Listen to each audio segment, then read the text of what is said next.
From Cali to Tally, it's time to wake up. WarChant.com is your ultimate Seminole sports source, and this is Wake Up War Chant. Now here's WarChant.com's Aslan Hudjavandi and Corey Clark.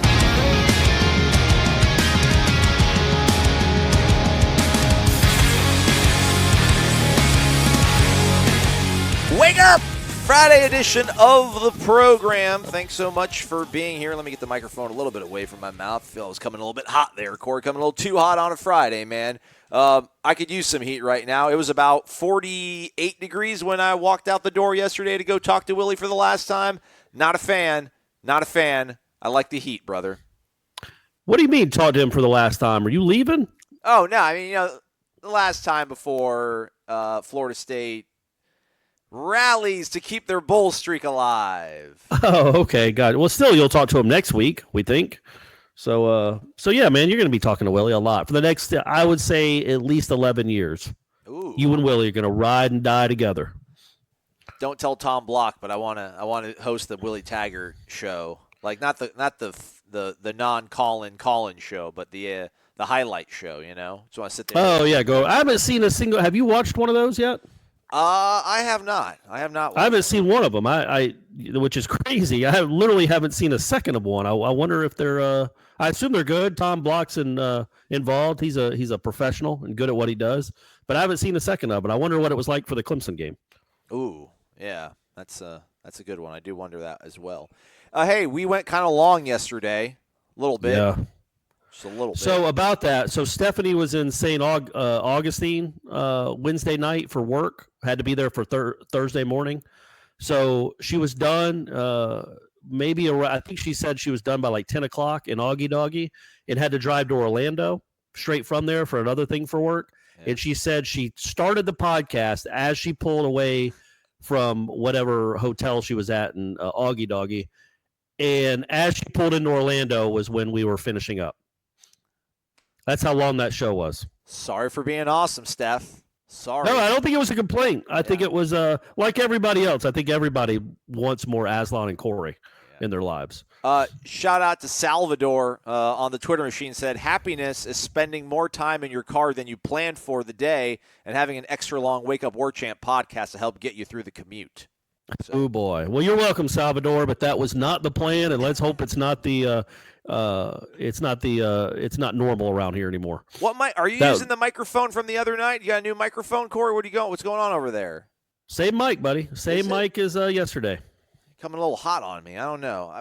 Some days sorry, man. This thing works really good. Some days it really doesn't. I don't know. And I don't even know why. It's kind of like poor Willie. They practice well, but he doesn't know why it doesn't translate to games. So, Yeah. Well, he'll figure it out. Really, nothing of consequence was said Thursday. 6 minutes, a couple questions were asked, a couple answers were given. I don't think anything that will change anybody's thoughts on the outcome of Saturday's game. So, with that said, let's make it a phone call Friday. Let's make it official. Let's get to the phone lines. We shall begin out in the great state of Texas. Aslan, Corey, what's up? Terrell, McKinney, Texas. Hey, back in July 5th, I left a question about our winning streak over the Gators in both men's basketball and then football and who would give up that streak first. Well, we know what the men's basketball team did to the Gators on opening night. So the question is now, can the football team uphold it and keep the streak going? So when I left the question, I made the mistake and said our men's football team, and Corey made a joke about it. But, fast forward to and all of a sudden that question is not so funny. So I think it's only right that we differentiate our football team as the men's football team, being that we are sitting at 4-6 with a chance of not going to a bowl and winning neither one of these last two games. So there we have it, guys, men's football team. Hey, thanks for all you guys do. I appreciate it. Wake Up War Chant. Keep it rolling. Thanks, guys. Thanks, Tyrell. Appreciate that, man.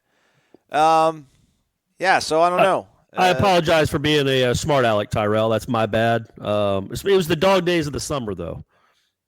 Man, you're so loud right now, Corey. I don't know what's going on here. You're so much more excited than you were last night, or maybe I just. I don't think so. I mean, I'm just talking in the normal Corey Clark monotone. Yeah.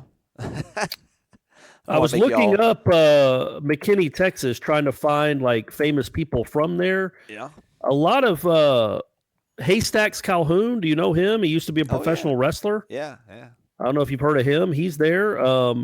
Anthony Lynn, who used to be the head coach of the Los Angeles is the head coach of the Los Angeles Chargers. Yeah, is that right? They're tearing it up right now. Yeah. He's the head coach, Anthony Lynn. I've never heard of that guy. Yeah. And maybe most importantly, Kartik Nimani was the National Spelling Bee winner in 2018 from McKinney, Texas. Wait. Oh, yeah. All right. I was just reading Anthony Lynn's wiki bio, and it was like he's a former American football running back. I'm like, okay, I saw former, and I'm like, uh-oh, did he get fired? No, Chargers are doing really good right now, man. Chargers are sneaking around. That Derwin James kid's pretty decent at football, apparently. That was a good draft pick. It does seem odd. I'm glad the Falcons drafted who they drafted. I think Calvin Ridley is going to be special in the NFL, but I wouldn't have minded them picking Derwin James. That guy is I don't know how anybody watched him play.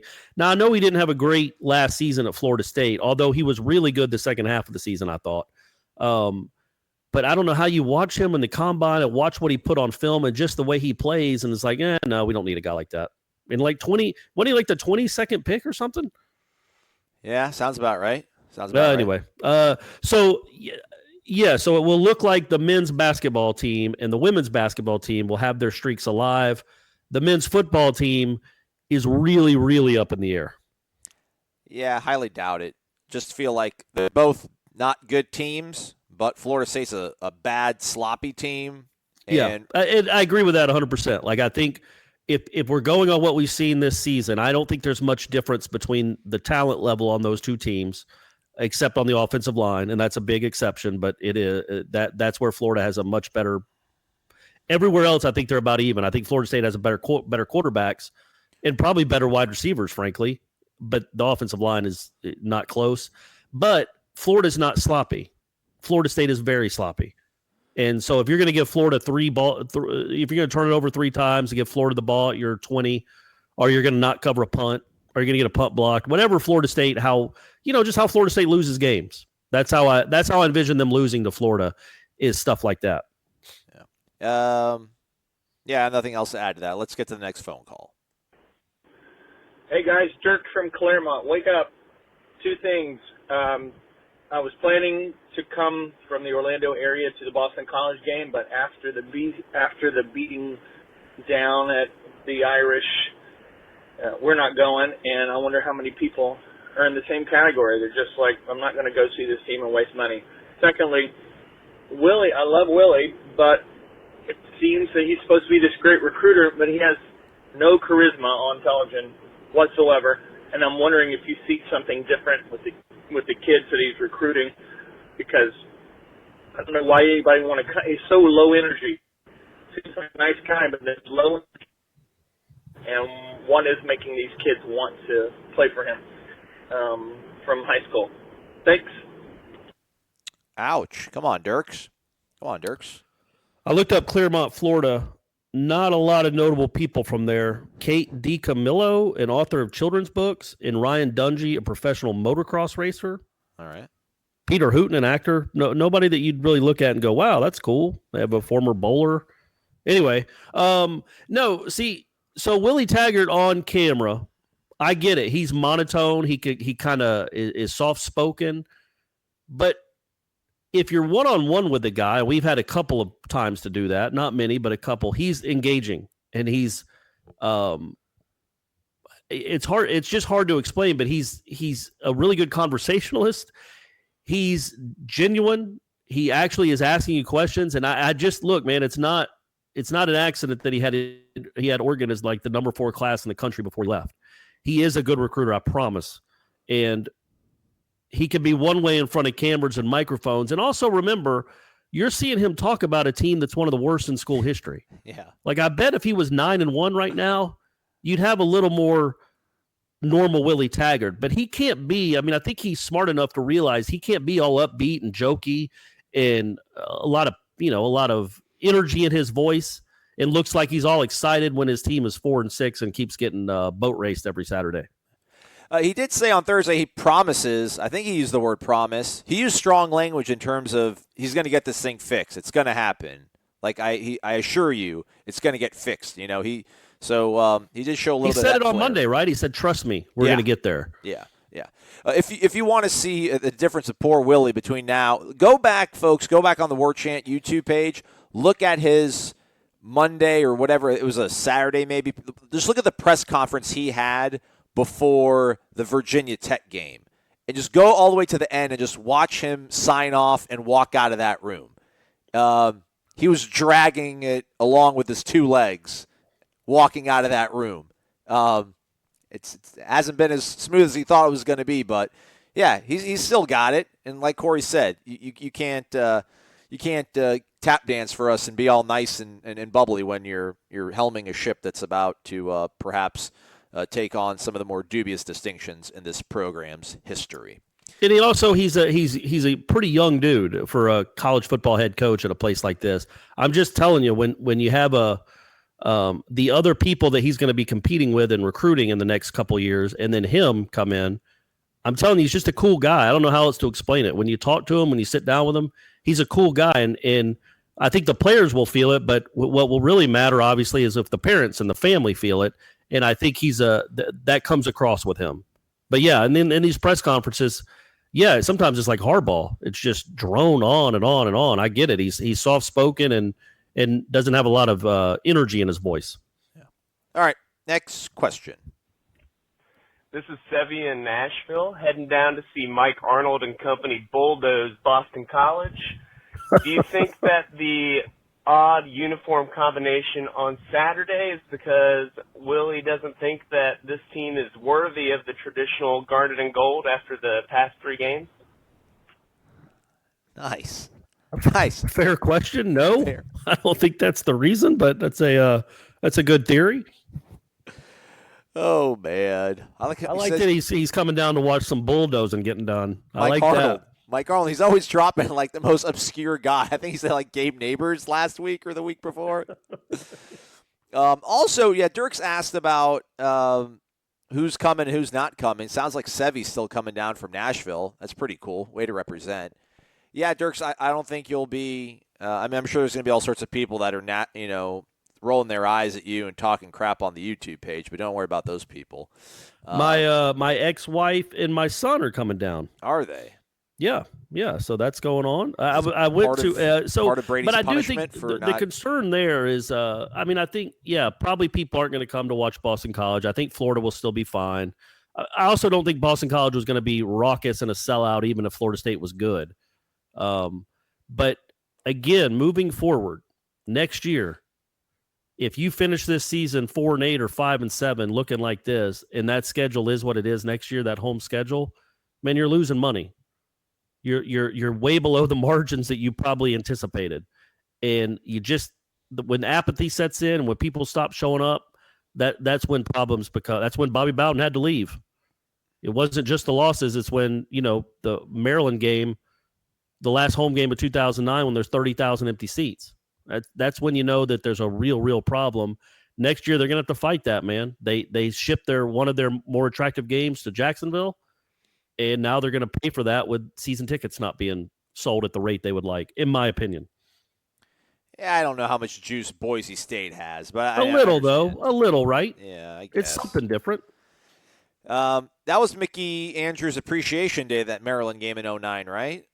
It was. They gave him a truck. Well, they didn't. The former players got together and bought Mickey a truck, because why would the school do anything nice for that man? Next question. Sorry. Apologies, everyone. Just again, it is what it is. What did he ever do for Florida State? I'm looking up Nashville on the Wikipedia page. Okay. To look up like famous people, and I just can't find it anywhere on Wikipedia. But holy moly, there must be a million, right? All the way at the bottom. It's usually all the way at the bottom. Their list might be so big that there might be a link to another page there. The smaller towns, it lists usually all the way at the bottom. It'll be like 5 or 10 people, but I'm sure. Oh, Nashville. Yeah, there you go. List of people from Nashville, Tennessee. I'm just going to give you a couple. All right. Dwayne Allman. Well, the Allman brothers. That's a good start. Bill Belichick. I didn't know that. No. Did you know that? He probably has like a condo there or something, but I don't know. He's not from Man, there. it says birth. I mean, it says he's from people born in Nashville. Bill Really? Belichick. Huh. Let's SEC. see. Young Buck. SEC. Oh, Young Buck. All right. Miley Cyrus. Heard of Okay. her? Yeah, I heard of her. Yeah. So there you go. I'm not going to go through all of them, but there's a if I see somebody that really catches my eye, I'll shout it out. But that's pretty good stuff. All right. I'm going to play the next question now, Corey. You ready? Hold on. Hank Williams. Okay. Hank Williams the third. That doesn't count. Yeah, he's not even junior. Anyway, yeah. Let's go ahead. Oh wait, hold on. Lark Voorhees. Do you know who that is? Lisa Turtle. Yeah, she's in Nashville born. Dude, have you seen her, man? She had a All right, lot of. don't be mean. Don't be mean. Yeah, she was beautiful, man. I don't know why she wanted to get better, but it didn't work out. Oh, did she do like plastic surgery and stuff? Yeah. Does that ever work out? I mean, I guess it does. Otherwise, they wouldn't do it. But like you see people like Courtney Cox and Meg Ryan. Meg Ryan had like one of the prettiest faces in the history of the world. And now she cut it all up, and it's like, she might not look like a 30-year-old, but she would be a really attractive 50-year-old. Yeah. And now it's like, oh, what happened to Meg Ryan? I mean, I get it, man. It's a vain industry, and it's not a fair industry because men still get leading parts even when they're 55. Even though they don't look as good as they did when they're 30, they still get leading roles, and women don't. I get it. They become moms. But yeah, geez, Meg Ryan, you were so beautiful. Anyway, go ahead. And a good morning from sitting member of the Tribal Council, Notepad Rick. First, for Aslan, a person who is 80 years old, a group I am approaching sooner rather than later, is an octogenarian. Full disclosure, I'm 65. Now for the question, worst case scenario, the bowl streak comes to an end with a loss this weekend that I do not expect to witness. I expect to witness a victory. But hypothetically speaking, if it goes sideways, if they lose, if it all comes crashing down, that now the season goal of beating Florida is the end of everything, what do you suspect the questions posed to Willie Taggart post-game will sound like? Thanks, guys. Appreciate it. Take care. It's going to be miserable. Miserable. The problem with it is there's no real, I mean, what do you say? Like, you can ask, like, how disappointed are you that the bowl streak's over? Well, I'm really disappointed, but we still got to finish up the season. Yeah. We got a big rivalry game. They're going to play hard because it's Florida. It's a rivalry game. It's why you come to Florida State. The players are going to say the same thing. We want to go out on a good note. We want to win on senior day. We want to win for our seniors. We want to beat Florida. So that'll be the storyline, I guess, is, hey, you can still at least manage to salvage something by beating your rival, even in your worst season. And that would be kind of ironic. Your worst season in literally 4 decades, and you still beat Florida. I mean, that would be kind of cool, I guess, if you looked at it that way. But you're not. No, but if you're going to lose, if you're going to miss a bowl, beating Florida wouldn't be a bad way to finish out that season, all things considered. But odds are you're probably not going to look at it that way, and you're probably not going to beat Florida if you lose this week. So, yeah, it's just you're playing out the string. We're asking questions, running out the string. There's nothing he can say. Team's not any good. Coaching staff hasn't improved it at all so far. And we'll just hope 2019 is better.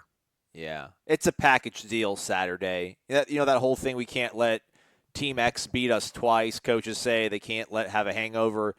There's no way they beat Florida if they lose to Boston College. I mean, if they haven't rallied by now, if they're not going to rally Saturday, not happening. But, yeah, that press conference, if they were to lose against Boston College, is going to be – yeah, because – the folks will ask a question in a tone or a manner, and Coach, can you just talk about how disappointing it is that your first year here is the first year this team isn't going to have a winning season or have a bowl in 4 decades? And Willie's not going to do matter of factly, but Willie's just going to be like, it's very disappointing. Like you said, he'll express his disappointment, his frustration. But we've heard him disappointed after the Syracuse game. We heard him disappointed after the Clemson game. We heard him disappointed after the North Carolina State game. We've heard him disappointed. It'll be the same thing. We've seen a lot of disappointed Willie Taggart this year. Yeah, too much of it. All right, we only got 2 and left. By the way, another person from Nashville is a guy named William Morrison, who was a dentist, but also the inventor of cotton candy. Okay. Would you have thought a dentist would invent cotton candy? Absolutely. Well, exactly right. That gives him more business. Boom. Man, William Morrison's playing chess over here. Yeah. Anyway, go ahead. Hey, guys. It's Kyle from California. Just want to say I love the show. Hey, Corey, you and I have been agreeing a lot more lately, so I don't know. Stars are aligned, I guess. Sounds like Kyle's getting smarter. Let's hope that DeAndre Francois decides not to come back next year, go anywhere but stay, because that would definitely throw a wrench into our system. Hey, my question is if Willie Taggart doesn't fire at least 1 or 2 coaches this offseason, does that doom him in his time at FSU? And do you think that will tell us a lot about how he's going to manage the future? Wanted to get your take on that. Thanks, guys. Have a great day. There's no way that they can return this band if they go 4-8, if they go 5-7. Not possible at all. I can't see it happening. Yeah, I don't know if I can see it happening or not, but I think it would be a bad, just optics wise, when you're trying to get a fan base on board to your vision, and the fact that you are willing to change things if things aren't working out, and clearly they're not working out with this group, that if you would just bring back this staff intact and not make any either alterations, that you don't have to fire guys, you can put them in different roles. I mean, heck, every college football team now has 40 different positions for a person to still get a paycheck if you don't want to just cut a guy's livelihood. I get it. That's not fun to do. It's easy for us to say, hey, man, you need to fire that guy and fire that guy. Well, these are people he sought out that he presumably likes and respects, and that's hard to do. But you can still move him around to another position. But, yeah, if he brings this entire staff back and says this is okay, this is good enough for Florida State, man, yeah, that would be a bad sign in my opinion. Just like, quite frankly, the guy before him. That was a bad sign that none of those guys went with him. Yeah. Kind of like, well, if they're not good enough for A&M, why were they here for the last 3 or 4 years? Why weren't you trying to do the very best to make Florida State have the best coaching staff in the country? And, so you hope Willie Taggart thinks like that. Willie Taggart should be trying to get the best receivers coach in the country. He needs to go down. What is it? The FIMRAL? Who is that guy that does the analytic stats for football? I don't know. Got me something like that. FIMRAL, something like that. The S&P report. One of these nerd analytic football sites who like actually rank special teams, and go look down the list to see who the best special teams units are in the country, and go get one of them. You're Florida State, man. If the guy who knows Rice has a great special teams group, he'll come to Florida State, man. Go get him. Go get him. And so that's what you hope to see out of your head coach, man. Again, he's shown the last few weeks, whether it's giving up play calling, actually letting a quarterback take a snap under center, putting in 1,000 pounds of defensive tackle into an offensive set, that he's willing to make changes and try things. Well, man, when you're 128th in the country in 4 different categories, you need to fix some things. And if he just decides to play it even and not, or just to sit back and say, no, these are the guys, I believe in them, yikes. That would be a real bad sign, in my opinion. Danny Cannell said at the Tallahassee Quarterback Club on Tuesday that, yes, this has been branded as lethal simplicity, but it's still a different language that these players had to learn. But it's an even a higher degree of difficulty and more problematic is the fact that a lot of these guys have not worked together. Outside of Willie's guys, I guess you have obviously Harlan and Mark Snyder, the defensive ends coach. There isn't a whole lot of, I don't want to say compatibility, but there's not a lot of familiarity with all these guys, right? So this is their first year, and they need to learn what each other's sort of philosophies are, how they like teaching things, and just the way they communicate. There's a lot that goes into being the right mix of assistant coaches. So, that's, Danny was just saying that he believes in this coaching staff and was just kind of pointing out the fact that, it's just one of those things a lot of people take for granted or think it's a lot easier than, or a lot more difficult than what people might imagine, is getting a whole bunch of new guys on the same page and having them teach what you want, what you expect in the right sort of way. But then I counter the fact that there's a whole bunch of programs that bring in new staffs all the time and hit the ground running and do well too. So there's that as well. Indeed. Yeah. This is the last one, brother. All right. Oh, that was the last one, or we got one more? We got one more. Okay. Let's do it. Hey guys, this is True Tar Heel Raider. Try to keep this short, but man, there's a lot of complaining about Willie Taggart on this thing. My take is that I think he inherited a bigger mess than he thought he did. I think that from what recruits are saying, he told them, look, this is going to be kind of a rough year. Who was it? Dante Lucas, the Pope, he alluded to that by saying that, look, he told us it was going to be a transitional year. So I think a lot of recruits knew it was going to be a rougher year than maybe he let on. I think maybe the fan base forgets that, as was mentioned, what was a Monday, that this team was really close to being 4-6 last year at this time. So I'm not sure what you guys expected, but I got to say, one of you, I'm not sure which one, but one of you is crying a lot. And I get it, but it's year one. I prefer to see what happens after year 2.5-ish. So anyway, guys, don't want to keep this long. Go Tar Heels, go Noles. Bye. It's probably you that was crying, right? Oh, yeah. Yeah. I mean, if I'm going to pick one of us, I mean, it could sound like me though. I get emotional at times. Again, my man Tar Heel, it's not the 4-6, and I'm the one that said it. I mean, they were close last year to being a 2-10 team, a 3-9 team, really close. And they were 4-6. It wasn't that they were close to being 4-6 at this time. They were 4-6 at this time. But again, when you see stats that are 128th in penalties, 128th in tackles for loss allowed, 128th in yards per carry, 111th in scoring offense, not good at anything. Really not good at anything. That's the issue that you have when you're talking about. It's not fair to tell fans, in my opinion, you can't assess Willie Taggart after one season. Sure you can. You can have an opinion on him about one game. You can say that he coached terribly in the Virginia Tech game. That doesn't mean he's a terrible coach. Jimbo Fisher coached terribly in the NC State game in 2012. He cost his team a real chance at a maybe even a national championship by how poorly he coached in that game. But that doesn't mean he's a terrible coach. It just means he didn't coach well, and you're allowed to comment on that. And through 10 games, I just don't see how you can watch this and not have an opinion. I don't think it needs to be an opinion on Willie Taggart's tenure at Florida State, his tenure here, his career overall. He's a terrible coach. He can't coach. Well, that's preposterous. He wouldn't be at Florida State if he couldn't coach. But at the same time, he certainly hasn't done well this year. There's nobody that can make that argument that he's done well this year. So I get it. You're a rational person. You're a logical person that knows that you can't really judge what this guy's done for 2.5 or 3 years. I get that. I'm with you there. But you can judge how he's coached in 2018. And in 2018, it hasn't been very good.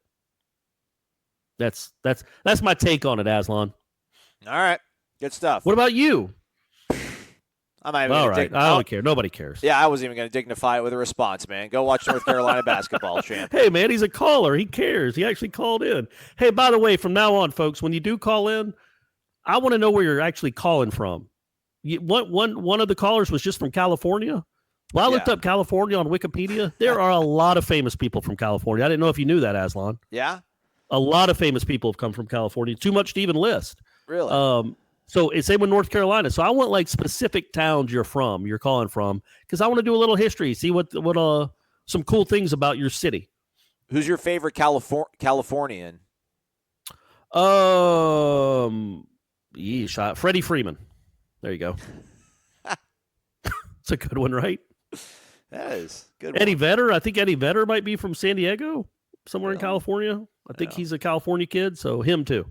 Eddie Vedder and Freddie Freeman tie. There you go. Piece of cake. Good stuff. What's your game prediction, Corey? When we get back here, are we one step closer to keeping the streak alive, or will we just be well, actually, we'll have a nice short week next week because it's Thanksgiving, so we won't have to excuse make and whatever. Right. I don't know. I don't know, man. I really don't know. A good part of me thinks they're going to win this game. Yeah. That they'll play well and they'll win. It won't be a blowout because they're just not equipped to do that. But I think if they could just sort of stop the run, I think they match up weirdly. I think they kind of match up pretty well with BC. That at least they know what Boston College is going to do, and that quarterback's not very good. So as long as you don't give them the ball at the 10 and you just play clean-ish, then I think they could win this game, man. I really do. I think they'll. I don't want to predict it though because I'm terrible at that. Yeah. But I will say there is a chance, guys, a good chance they win this game. That's all. And oh, how sweet that would be. That is all we can ask for. Just a chance. Just a chance. All right. Yeah, I'm done. He's Corey. I'm Aslan. Thanks for listening. WarChant.com is the ultimate inside source for FSU football and recruiting.